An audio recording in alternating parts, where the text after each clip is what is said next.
Estado brasileiro, diferente, por exemplo, dos estados europeus... E a apropriação do gasto também, né? Porque, assim, funcionários públicos, procuradores, juízes ganham muito bem, ou seja, os recursos do Estado são apropriados por uma minoria, né? Há uma concentração dos recursos da elite do serviço público e do setor privado.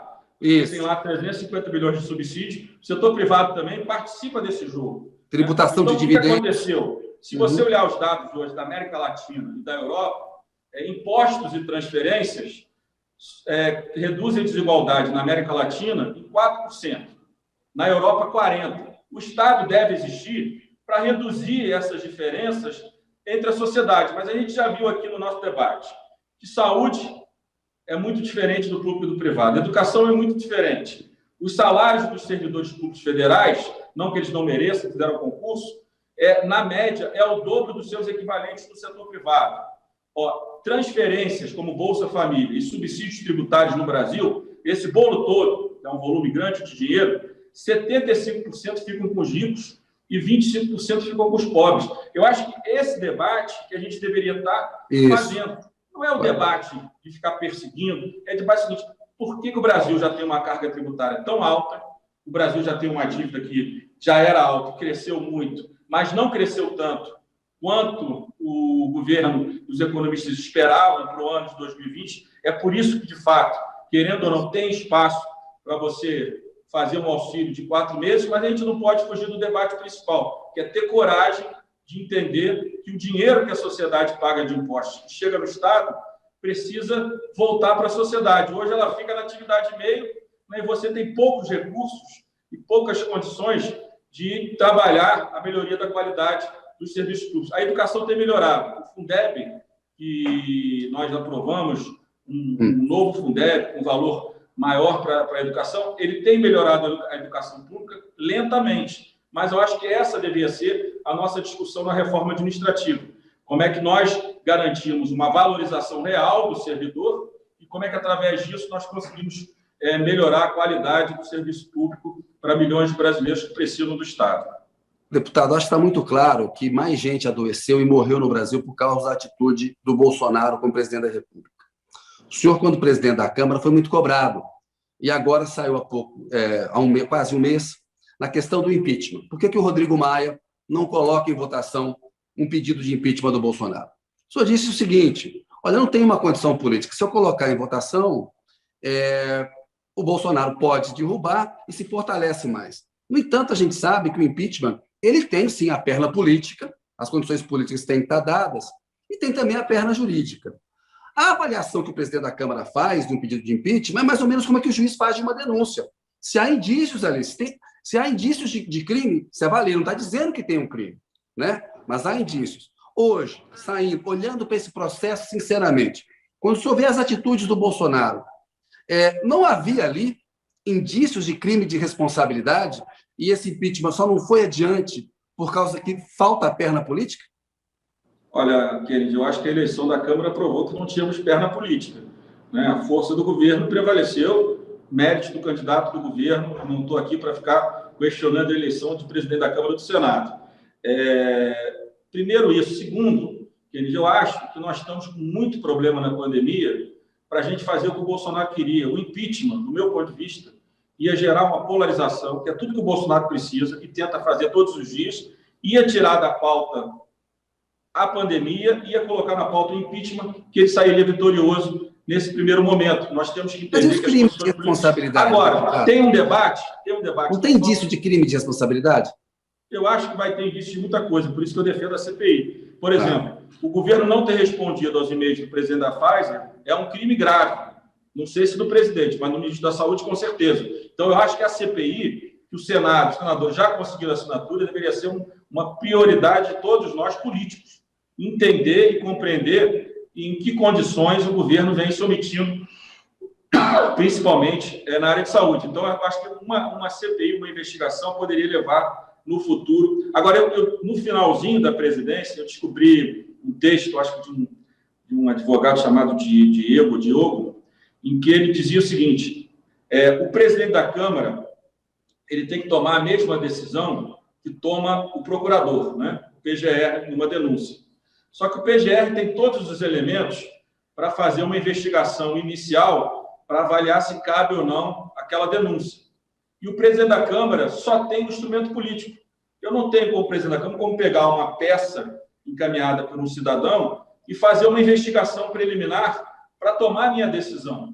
Então, acho que esse pode ser um debate interessante no futuro, que talvez a gente possa criar no futuro uma estrutura bem pensada sobre essa questão preliminar de aceitar ou não o impeachment, porque a situação fica muito política, diferente da PGR, quando vai denunciar, que pode, né, em vez de fazer investigação preliminar, o presidente da Câmara não pode. Talvez a gente possa criar um instrumento no futuro, não estou dizendo para agora, né, onde o presidente da Câmara possa ter o subsídio de uma comissão pequena da própria casa, alguma coisa, para que ele possa ter um embasamento jurídico melhor do que esse embasamento inicial. Pois é, mas olhando... isso aqui é só uma pensada. Eu de fato, estou convencido que o impeachment, nesse momento, não ia andar. Eu acho que o novo presidente da Câmara, apesar de não ter as condições regimentais para isso, eu acho que ia acabar criando uma interpretação para arquivar, apesar de não poder, porque você só pode fazer um recurso a um indeferimento. Ao deferimento não cabe nenhum recurso, né? Mas você podia acabar criando, inclusive, um excesso de fortalecimento na presidência da Câmara nesse momento e dar ao governo essa agenda. Estão querendo me derrubar, os golpistas, e sair do assunto que a gente não pode tirá-lo. Ele tem que assumir a responsabilidade que tem como presidente da República em relação à pandemia, que ele negou, continua negando, e que a administração dele é um desastre para a sociedade brasileira. Deputado, olhando hoje o que aconteceu no impeachment da Dilma, do ponto de vista histórico, o Brasil caminhou aí de 2016, aí 5 anos, né? Eu queria que o senhor respondesse à crítica de que o senhor foi muito duro com a Dilma e não teve a mesma dureza em relação ao Temer e ao Bolsonaro, que, olhando hoje, achar que pedalada fiscal justificava aquele impeachment soa a golpe parlamentar. Como é que o senhor responde a essa crítica? Olha, querido, uma coisa é eu ser deputado de oposição, outra coisa é eu ser presidente da Câmara.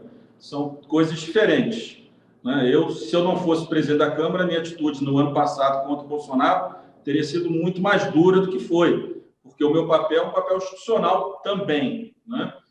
Mas não é apenas, eu continuo sendo deputado, por isso que em muitos momentos foi muito duro e crítico ao governo. Aquele momento do governo Dilma, na minha avaliação, além da pedalada, o governo tinha perdido as condições políticas de governar o Brasil.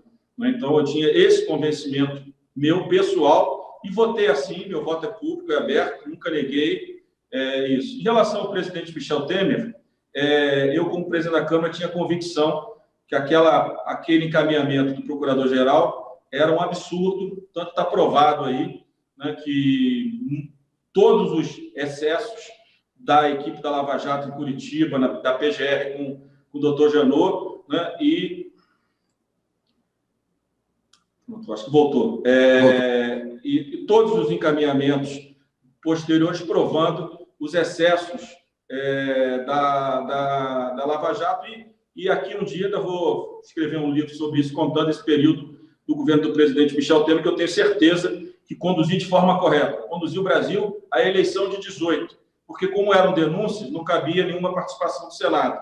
Mas nós tínhamos uma polarização PT-PSDB, nós tínhamos uma polarização PMDB-PT e nós teríamos uma polarização DEM-PMDB, porque eu seria o beneficiário da queda do presidente Michel Temer com a denúncia, pelo menos por 6 meses, e o Brasil ia ficar ingovernado. Então, eu estou convencido, primeiro pela peça, em relação ao presidente Michel Temer, que depois se revelou, que nós estamos acompanhando aí, dos absurdos, dos excessos, né? E segundo, do ponto de vista institucional, eu acho que conduzido da forma correta para que o Brasil pudesse chegar, né, eu junto com deputados e deputadas, claro, o Brasil pudesse chegar a uma eleição em 18. Em relação ao presidente Bolsonaro, eu acho que eu fui muito duro o tempo todo. Fui o primeiro a criticá-lo no ano 19, quando todo mundo tinha medo de criticá-lo, inclusive a esquerda, inclusive os artistas. Dei uma entrevista dizendo que o governo dele era um deserto de ideias, que ele tinha que sair da internet, tinha que começar a governar. Eu fui o primeiro a fazer todas as críticas, fui ameaçado, minha família foi ameaçada por esses grupos bolsonaristas nas redes sociais até hoje. A relação com os filhos também muito diferente, né? O papel dos filhos no governo. Então, eu acho que em relação ao governo Bolsonaro, mesmo como presidente, eu fui no meu limite como presidente da Câmara, na crítica, mesmo com tudo que passei, comandei, como nenhum outro presidente da Câmara comandou uma reforma, como eu comandei a reforma da Previdência, que foi fundamental para o momento de hoje. Se o Brasil não está numa situação fiscal pior hoje, porque nós comandamos, primeiro na Câmara, a reforma da Previdência, apesar desse governo, apesar de todas as ameaças das redes sociais, que são assustadoras e continuam sendo. Então, que tipo de ameaça, deputado? Que tipo de ameaça? Morte, como não? Várias. Carro passando na residência da Câmara, parando, berrando, gritando, ameaçando, né? E por aí vai. No Instagram, você continua com uma preocupação com a sua segurança e com a segurança da sua família? Eu tive. Ainda tenho, mas agora não tenho segurança mais. Não tenho. Não sei nem se devia estar falando isso aqui, mas não tenho nenhum. Acabou. Dia 1º de fevereiro, eu tomei café da manhã na residência da Câmara, me despedi dos funcionários, agradeci e saí da residência da Câmara.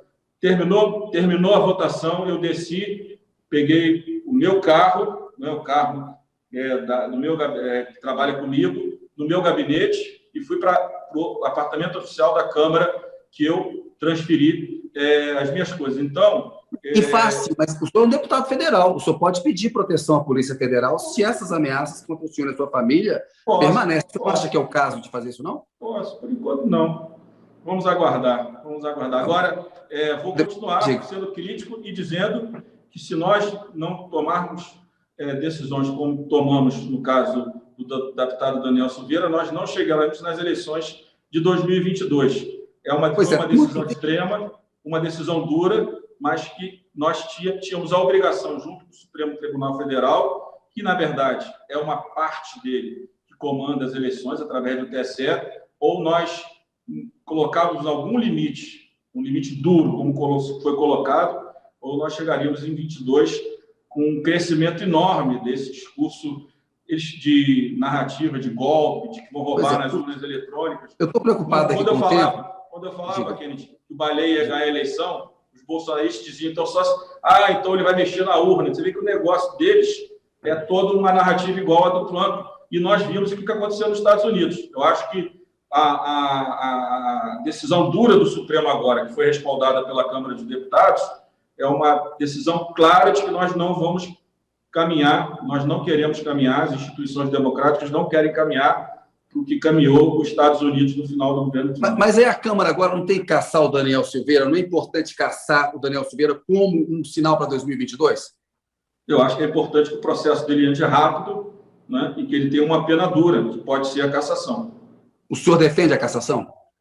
Agora vamos fazer a tramitação. Eu não vou me manifestar antes do Conselho de Ética, mas acho que esse grupo de bolsonaristas, que no fundo quer criar um sistema fora da democracia, precisa ter uma resposta dura. Quem quer criar uma resposta fora da democracia, ameaçando o Supremo Tribunal Federal, muitas vezes ameaçando os próprios colegas na Câmara e no Senado, merece uma resposta muito dura do plenário da Câmara, quando esse caso for julgado depois do Conselho de Ética. Não, a gente viu o general Vilas Boas, num livro